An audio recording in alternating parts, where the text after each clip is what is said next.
So I apologize, my audio wasn't working, but we start out with me climbing under there, and that is all water underneath that moisture barrier.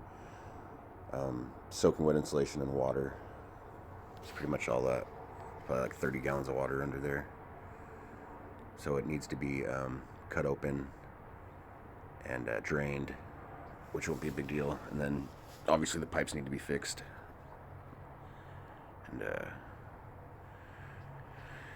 I'm showing that the ground's wet there. It's just kind of soggy and you can feel it. And then I tear it open here in a second. Sorry, the video's so shaky. I'm just kind of trying to crawl on my knees, and some of it's concrete under there. It's kind of hard. But,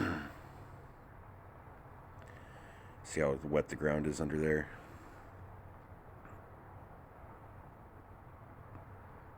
And then you can see some of that mold there.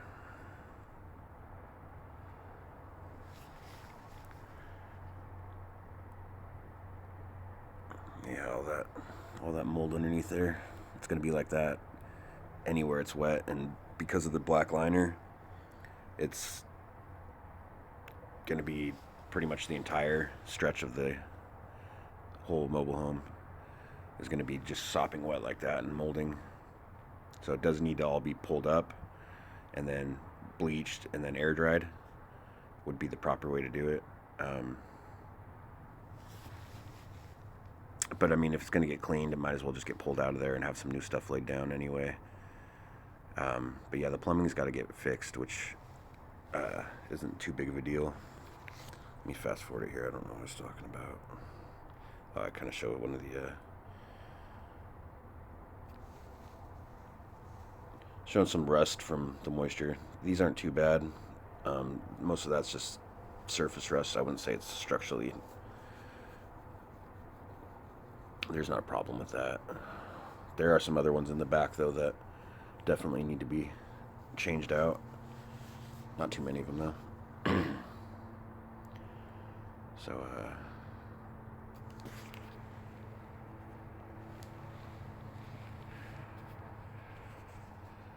anyway,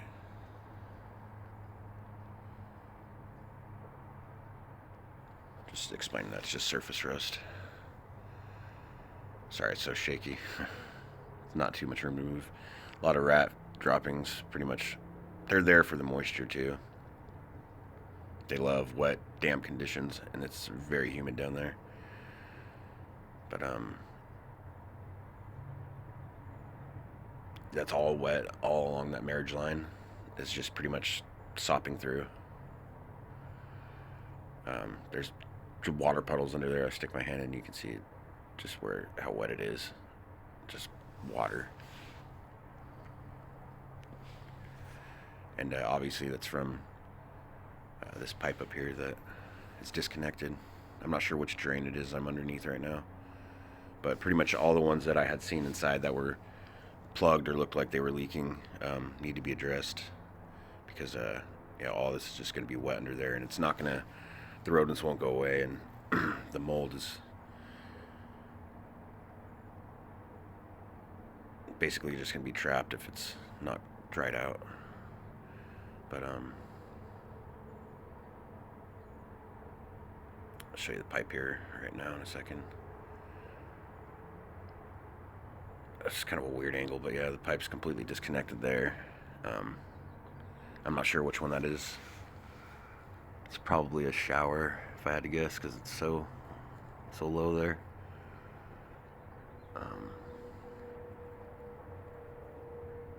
Yeah, it's just wet all around it, and the insulation is all going to look like basically this right here. When I pull it out, it's just going to be mildew, rats in it, and just nasty, sopping wet sponge. I don't think it's like that for the entire mobile home, because towards the back it's hanging down, and it's dry. But anywhere that there was like a hole where there's, obviously rats were going through it, you probably want to cut it open and, maybe replace just wherever the rats were, because they like to nest and urinate in the insulation there. There's not a whole lot of sections that I would tear into, but there's a few. I'm sorry about the angles here. It keeps. I don't know why it's doing this. Let's see if we can fast forward here. Okay. Well, I don't apologize about this mini screen now. I don't know why I did that. But I'm towards the back now, almost at the very back, or I guess it'd be the front, towards the front door, and it's wet all the way back until there. But there we go. So showing right here is where the refrigerator was, and you can see some of the mildew there, like in a ring, and the floor. When I pushed up on it, you can tell that it's soft there, and that's probably why it's wet around this area. But I was explaining, it's super simple to change out that subfloor there. You just brace it across the beams so there's support, and then just cut out the small section that it's soft at, and you'll be good there. And then see what else we got going on here. Saying those aren't the right tops for that, but they're not even screwed in like they're supposed to be. At the bottom in the wood they are, but they're supposed to have a screw at the top as well, and none of them do. Some of them are hyperextended, and I mean, that's not as bad as if you got a lot of piers in a row. It's less of a problem. And I actually didn't realize it was a triple wide until I had seen the other marriage line. But sorry, it's so shaky. Let me fast forward this a little bit. There's just another odd pier that should have a screw in it, but not too big of a deal. The mobile home, realistically, I was crawling through some ants. Realistically, could so that one's pretty bad. 4 piers could realistically though hold the entire thing up, or a single wide at least it could. But yeah, that one's pretty bad. My main concern here was there was the gap in between from pier to pier. Let me show you on the next video here.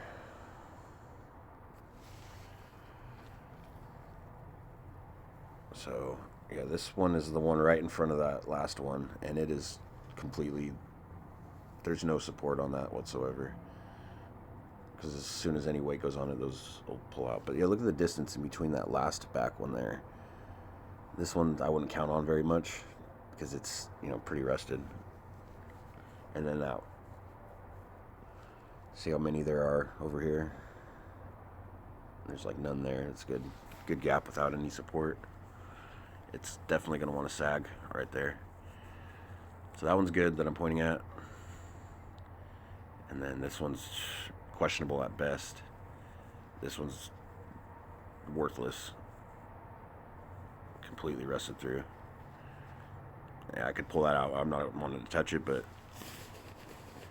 And then so your next one's going to be up there. So that's just a big gap to not have any support on. I wouldn't be surprised if it wasn't sagging on that side. Maybe cracking walls, things like that. Not to mention if there was any kind of earthquake at all, without having screws or any kind of lock tops, it's... I definitely wasn't crawling underneath any of the frame parts.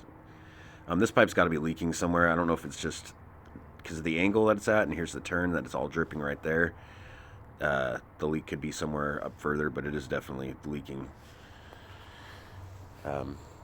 It could just be from maybe the moisture dripping down the straps and all winding up at the low spot, which is, for sewage lines, you want them to start high and wind up low to where it's got a flow to it. So it could just be that that's the corner and it's dripping right where that jack stand is, but it's hard to tell with so many leaks and with that moisture barrier up exactly where it's coming from. But I think just Hold on one second. Sorry about this horrible video.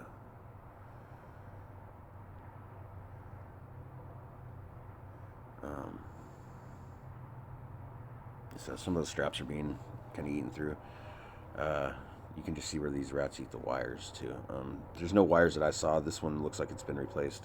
It's just one that was on the ground. But the angle I was showing, I set it down on a flat pier that appeared to be level, and you can see how much of an angle that one is. And it's kind of bowing and flexing. That board should have been turned the other way at the very least, because that's the concrete right here that's sitting on the high end. It's just, I wouldn't have done it like that. I mean, like I said, in the event of any kind of sizable earthquake, I would not want to count on this thing standing. But I'm not sure if earthquakes are what you're worried about under here, but a lot of the jacks are good. Some of the boards are cracked. Some of them are, rotted through. Not very many of them, maybe just a couple. I wasn't worried about being under here.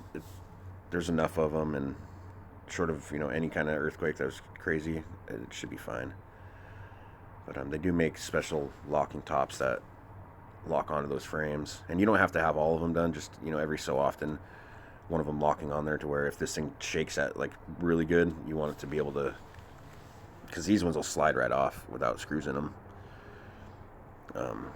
But yeah, all this moisture barrier is hanging down. Let me see if I can fast forward a little bit. I'm just showing you these rats just kind of eat through.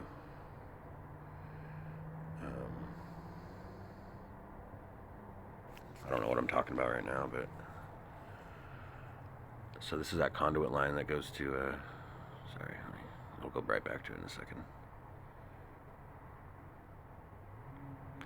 Yeah, we're back at the far end towards those the AC or heat exchange units. I'm not sure exactly what they are, but yeah, those aren't too bad. I wouldn't worry too much about those. It's just surface rust, but they're going to keep getting worse if the moisture is not addressed. So here, where the ducting goes into the house, you can see this gap here, which the original installers left that, and I'm surprised they didn't catch that and seal that up, because that's just going to be blowing air straight down into the moisture barrier. That's why it's pressurizing that moisture barrier and making it sag like that. That's just going to blow straight down under the house, which is not what you want. And I mean, I don't know if that one's sucking or blowing, but if it's sucking, you're going to be sucking that crap up into it. And that should have been sealed. I don't know how they let that go slide like that. I don't know how many are like that. That's just the one I noticed.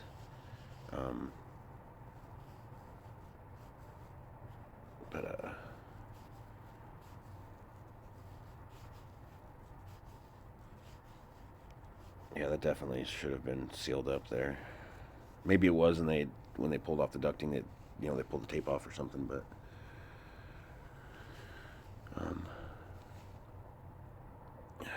anyway, so this line, yeah, I see where it's just eaten through completely, just rusted through. I don't know if the mice have chewed through it yet, or the rats, but that should have been hanging. There's a special conduit for going through the ground, and that's not it, but that should be hanging up. Anytime those touch the ground, they always rust through. And then it's just open for the rodents to get to them. Those are high voltage lines, at least probably 240. I guarantee they're 240. They're pretty thick, so you don't want anything chewing through those, or especially with moisture and being wet down there. That's could cause a fire, if anything, or short. But I don't know if there's power going to them now, but if there is a short or anything, that'd be my first place to check. Yeah, it's pretty wet under there. I don't know if that's from rain getting underneath it or not, but it should be dry under there. There's just going to be moisture expected to be. That's why there's a moisture barrier to stop the moisture from going up into the house, but it's compromised. you know, at the very least. So, that pipe too, going from the AC, it should be, should have a insulation, like an insulation tube on it. Let me see here. There's a, oh, see that mouse there, or rat. Yeah, that's what they're doing, just tearing through everything, just little buggers. Yeah, I saw a few of them down there. There's some underneath the black plastic, so they're they're definitely going everywhere under there, urinating on all the pipes inside the insulation. But yeah, that's I mean, the video was a lot longer. I trimmed it down quite a bit. It was like almost 45 minutes. But I just went over everything. There's nothing. I just wanted to give you a rough, idea of what's going on. It's not too bad. The home is definitely worth doing a little bit to get these small issues fixed, so it doesn't get worse. Luckily, it's not as bad as it could be. But see all that sag in there? It's just got to be opened up and probably some new insulation under there and sprayed for any mold and resealed up. And the materials are cheap, and you can kind of maybe get a second opinion if you want and figure it out. But it's nothing that I'm not familiar with. So, anyways, I'll email this and we'll go from there.